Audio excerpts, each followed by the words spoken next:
Monsoon सत्र में आप सभी मीडिया जगत के लोगों का स्वागत है।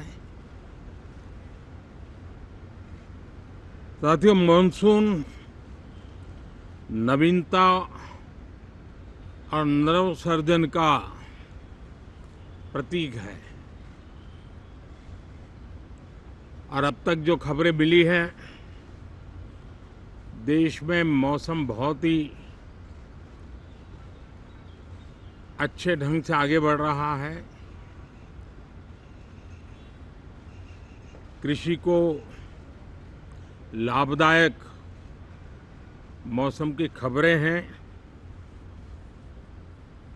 और बारिश किसानों की अर्थव्यवस्था, देश की अर्थव्यवस्था, ग्रामीण अर्थव्यवस्था और इतना ही नहीं, हर परिवार की अर्थव्यवस्था में एक बहुत महत्वपूर्ण होता है। अब तक जो मुझे जानकारी दी गई है उस हिसाब से पिछले 10 वर्ष में जो पानी का भंडार हुआ है इस बार, वो करीब करीब 3 गुना हुआ है, जिसका आने वाले दिनों में भी देश के अर्थतंत्र को बहुत लाभ होगा। साथियों, ये मानसून सत्र राष्ट्र के लिए ये बहुत ही गौरवपूर्ण सत्र है। ये मानसून सत्र राष्ट्र के लिए एक अपने आप में विजयोत्सव का रूप है।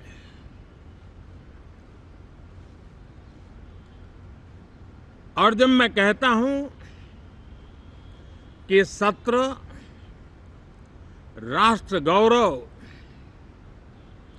और विजयोत्सव का सत्र है, तो सबसे पहले तो मैं पहली बार इंटरनेशनल स्पेस स्टेशन पर भारत का तिरंगा झंडा वहां लहराना, ये हर देशवासी के लिए गौरव की पल है। देश में साइंस टेक्नोलॉजी के प्रति, इनोवेशन के प्रति नया उमंग और उत्साह भरने वाली ये सफल यात्रा रही है और पूरे संसद, लोकसभा राज्यसभा दोनों सदन देशवासी जिस गौरव का अनुभव कर रहे हैं उसमें एक स्वर से जुड़ेंगे, एक स्वर से इसका यशगान होगा। जो भारत को अंतरिक्ष में नई ऊंचाइयां पर पहुंचाने वाले जो भावी कार्यक्रम हैं, उनके लिए भी प्रेरक बनेगा, प्रोत्साहक बनेगा। साथियों, ये मानसून सत्र एक विजयोत्सव है। पूरी दुनिया ने भारत की सैन्य शक्ति का, भारत के सैन्य के सामर्थ्य का रूप देखा है। ऑपरेशन सिंदूर में भारत की सेना ने जो लक्ष्य निर्धारित किया था, 100% अचीव किया। आतंकियों के आकाओं के घर में जाकर के 22 मिनट के भीतर भीतर ऑपरेशन सिंदूर के तहत उसको जमींदोज कर दिया गया। और मैंने बिहार की एक कार्यक्रम में इसकी घोषणा की थी जो हमारी सैन्य शक्ति ने बहुत ही कम समय में सिद्ध करके दिखा दिया, और इसमें मेड इन इंडिया सैन्य शक्ति का ये नया स्वरूप,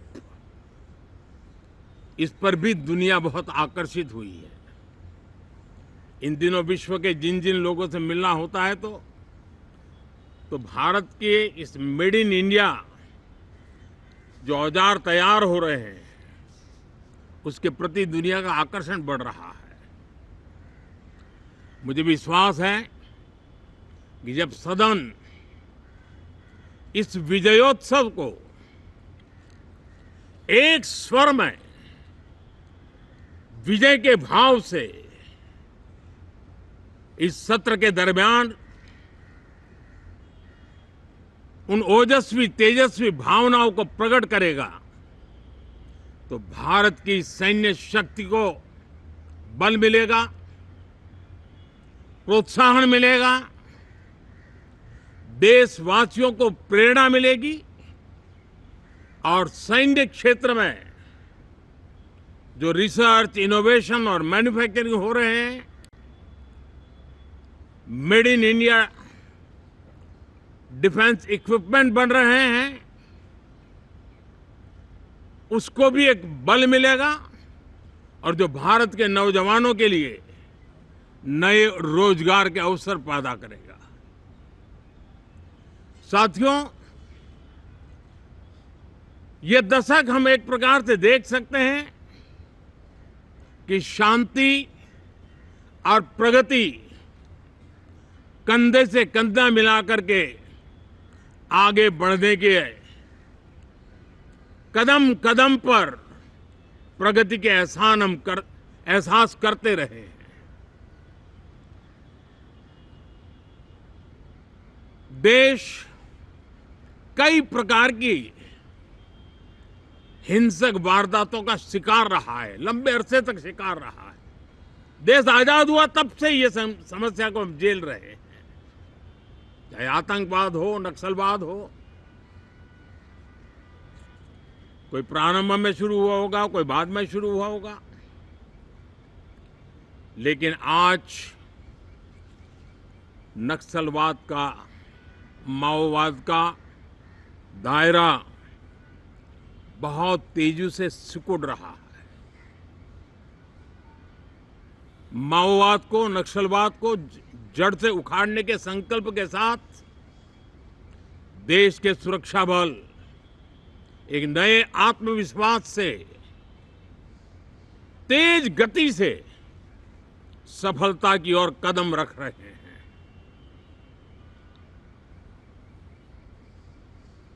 और मैं गर्व से कह सकता हूं,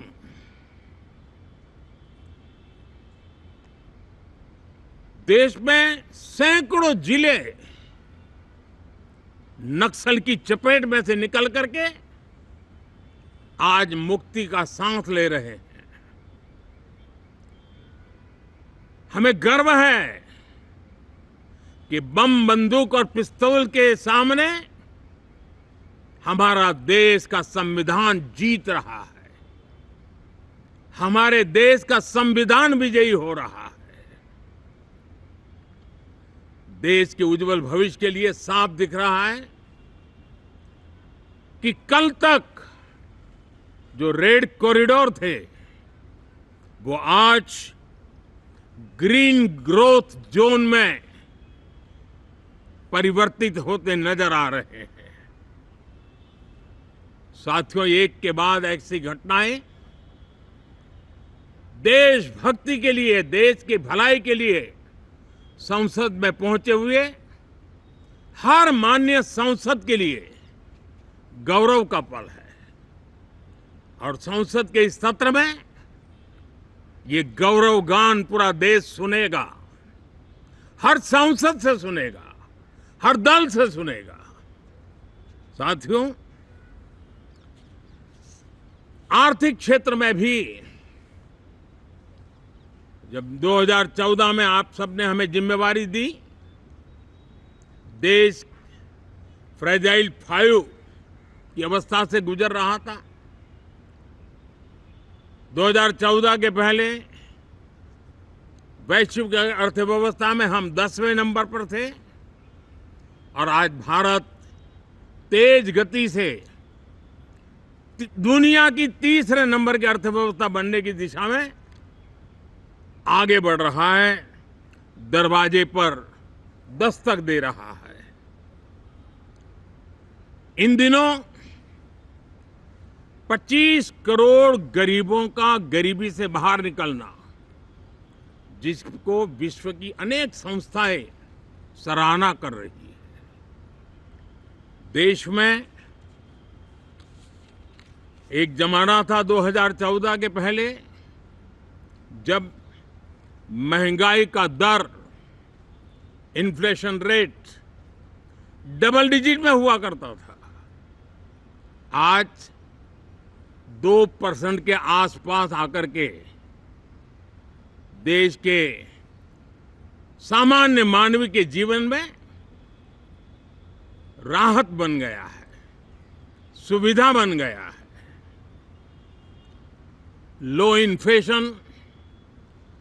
लो इन्फ्लेशन के सामने हाई ग्रोथ एक अच्छे विकास यात्रा की दिशा है।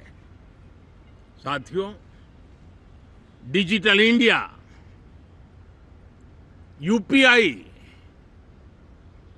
आज भारत के एक नए सामर्थ्य को दुनिया देख रही है, पहचान रही है और ज्यादातर देश में उसके प्रति एक आकर्षण पैदा हो रहा है।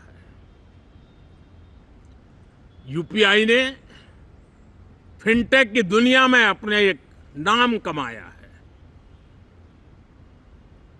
रियल टाइम डिजिटल ट्रांजैक्शन दुनिया में सबसे ज्यादा हो रहे हैं। दुनिया में जितने हो रहे हैं, अकेले भारत में उससे ज्यादा हो रहे हैं। साथियों, पिछले दिनों इंटरनेशनल लेबर ऑर्गेनाइजेशन का एक वैश्विक समागम था और उसमें भारत ने बहुत बड़ी ऊंचाई प्राप्त की है। आईएलओ का कहना है कि 90 करोड़ से ज्यादा लोग भारत में अब सोशल सिक्योरिटी के दायरे में हैं। ये अपने आप में एक बहुत बड़ा अचीवमेंट है। उसी प्रकार से वैश्विक संस्था WHO ने ये कहा है कि भारत अब आंख की जो बीमारी आमतौर पर बारिश के सीजन में ज्यादा देखी जाती थी, ट्रैकोमा, अब भारत को WHO ने ट्रैकोमा फ्री घोषित किया है। तो आरोग्य के क्षेत्र में भी ये अपने आप में एक महत्वपूर्ण भारत के लिए सिद्धि है। साथियों, पहलगाम की क्रूर अत्याचार, नरसंहार, पूरी दुनिया चौंक उठी थी। आतंकवादी और आतंकवादी के आके दुनिया का ध्यान उनकी तरफ केंद्रित हुआ था और उस समय दल हित छोड़ करके देश हित में हमारे ज्यादातर दलों के प्रतिनिधि, ज्यादातर राज्यों के प्रतिनिधि